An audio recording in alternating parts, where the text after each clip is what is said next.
పై మరొక RTC bus ప్రమాదం ప్రయాణికుల్ని దిగ్భ్రాంతికి గురి చేసింది. మితిమీరిన వేగంతో ఒకదానికొకటి రెండు బస్సులు ఢీకొట్టుకున్నాయి. ప్రమాదానికి గురైనటువంటి బస్సులను మరొక ట్రాక్టర్ కూడా ఢీకొట్టింది. ట్రాక్టర్ ఢీకొట్టడంతో ఆర్టీసీ బస్సు మరింత బోల్తా పడింది. బస్సు బోల్తా కొట్టడంతో బస్సులో ఒక్కసారిగా మంటలు చెలరేగాయి. ఈ ప్రమాదంలో 7 ప్రయాణికులు సజీవ దహనమైనట్లుగా తెలుస్తోంది. మరికొంతమందికి తీవ్ర గాయాలయ్యాయి. మృతుల సంఖ్య మరింత పెరిగే అవకాశం ఉంది. గుజరాత్లోని బర్దౌలి సమీపంలో నేషనల్ హైవేపై ఘటన చోటు చేసుకుంది. ఇప్పటికీ సహాయక చర్యలు కొనసాగుతున్నాయి. ఒక్కసారి మీరు అక్కడ ఉన్నటువంటి భయానక పరిస్థితిని చూడొచ్చు.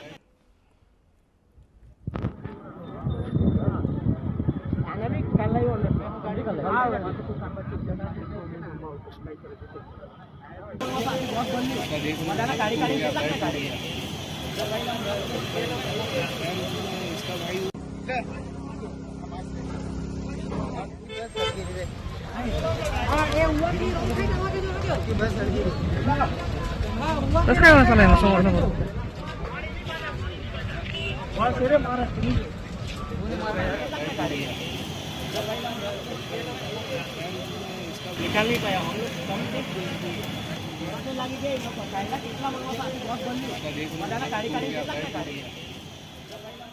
మంగళవారం సాయంత్రం అంటే ఈరోజు సాయంత్రం సుమారుగా 4:30 సమయంలో ఈ దారుణ ప్రమాదం చోటు చేసుకుంది.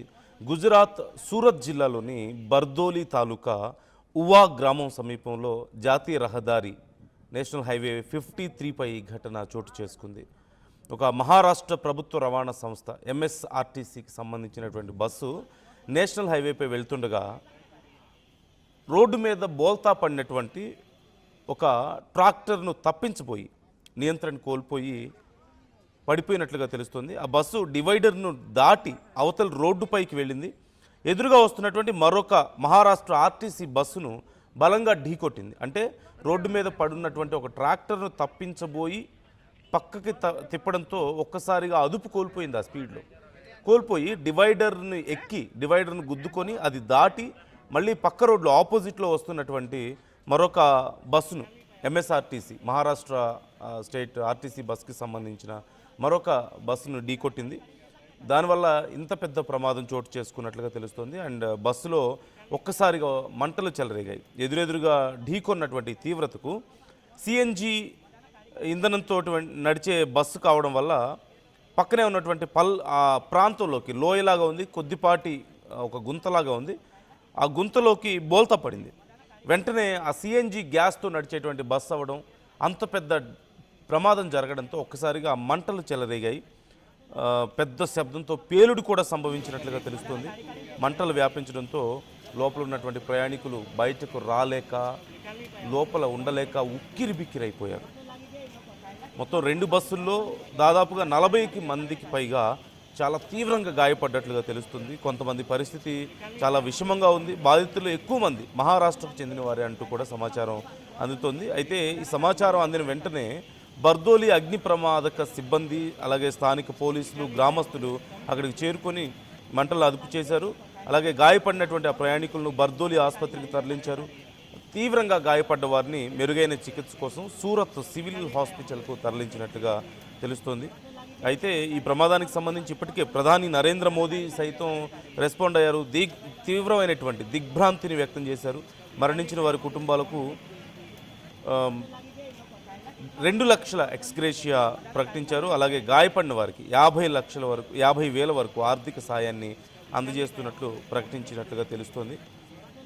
అయితే ప్రధానమంత్రి జాతీయ సహాయ నిధి నుంచి PMNRF నుంచి ఈ నిధిని వారికి అందిస్తున్నట్లుగా తెలుస్తోంది. ఈ సహాయాన్ని మనం ఒకసారి చూడొచ్చు.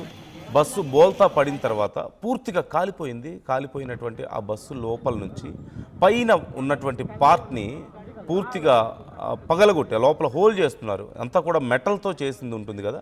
సో కాలిపోయి ఉన్నాయి. అటువైపు నుంచి వెళ్ళడానికి కుదరడం లేదు. ఈ నేపథ్యంలో బస్సు పై భాగానికి మొత్తం హోల్ చేసి లోపల ఉన్నటువంటి వాళ్ళని బయటకు తీసుకొచ్చారు. ఈ ఘటనలో ఇప్పటికే సుమారుగా పెద్ద ఎత్తున ప్రాణాలు కోల్పోతే మరింత మంది ప్రాణాలు కోల్పోయే అవకాశం ఉంది. మృతుల సంఖ్య పెరిగే అవకాశం ఉందంటున్నారు. 7 ప్రయాణికులు సజీవ దహనమయ్యారు. రెండు బస్సుల్లో కలిపి 40 మంది ప్రయాణికులు ఉన్నారు.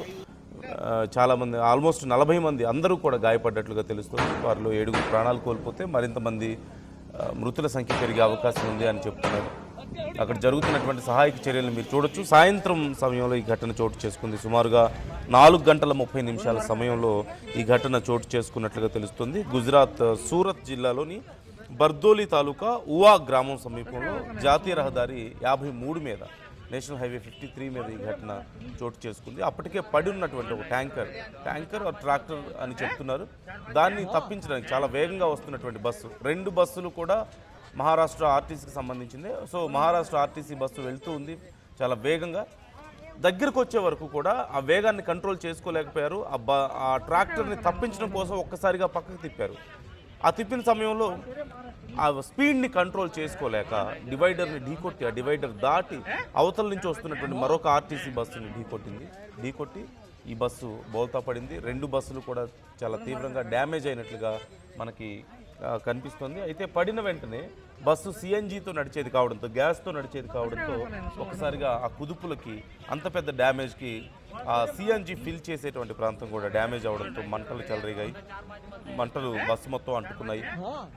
ఆ లోపల ఉన్నటువంటి వాళ్ళు మంటలు అంటుకుని ఒక్కసారిగా అది పేలిపోయింది. సిఎన్జి గ్యాస్ ఒక్కసారిగా బ్లాస్ట్ అయింది పెద్ద శబ్దంతో. సో ఆ మంటలు బస్సు అంతా వ్యాపించాయి.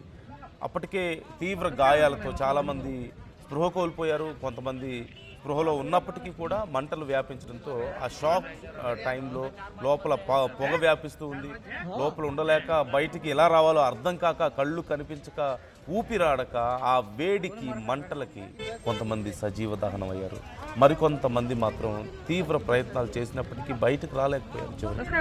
అయితే ఈ ప్రమాదం గురించి తెలిసి వెంటనే పోలీసులు, ఫైర్ సిబ్బంది, కొంతమంది స్థానికులు అక్కడికి వచ్చి సహాయక చర్యలు చేపట్టే ప్రయత్నం చేసినప్పటికీ ఇమ్మీడియట్గా స్థానికులు దగ్గరికి వెళ్ళలేకపోయారు. లోపల ఉన్న వాళ్ళని బయటకు తీసుకురాలేకపోయారు. లోపల ఉన్న వాళ్ళు ఆ మంటలకి, ఆ వేడికి, ఆ పొగకి ఉక్కిరి బిక్కిరవుతూ ప్రాణాలు కోల్పోతున్నా ఎవరిని కాపాడలేని పరిస్థితి. పోలీసులు, ఫైర్ సిబ్బంది వచ్చి సహాయక చర్యలు చేపట్టేసరికి జరగాల్సిన నష్టం జరిగిపోయింది. 7 ప్రాణాలు కోల్పోయారు, సజీవ దహనం అయిపోయారు ఆ మంటల్లో. అనేక మంది ఇప్పుడు చాలా సీరియస్ కండిషన్లో ఉన్నట్టుగా తెలుస్తుంది. ఆల్మోస్ట్ అందరికీ చాలా తీవ్రమైనటువంటి దెబ్బలు తగిలాయి. మొత్తం 40 మంది ఉన్నారు 2 బస్సుల్లో కలిపి. మీరు ఒకసారి ఈ ఘటనకు సంబంధించిన విజువల్స్ చూడొచ్చు. ఇవన్నీ ఇప్పుడు మేము చూపిస్తున్నటువంటి ఈ వార్త కొంచెం కఠినంగా ఉండొచ్చు, సున్నిత మనస్కులు చూడడానికి కష్టంగా ఉండొచ్చు, కలవరపడవచ్చు. జాగ్రత్తలు తీసుకోవాలని ఆర్టీవీ మీకు సూచిస్తుంది. US description is highly advised. మరొకసారి ఆ విజువల్స్ నేను మీకు చూపిస్తాను. అండ్ ఇప్పటికే ప్రధాని రెస్పాండ్ అయ్యారు. 2 లక్షలు మృతి చెందిన వారి కుటుంబాలకి, అలాగే 50,000 గాయపడ్డ వారికి సహాయం చేస్తామంటూ ప్రధాని ప్రకటించిన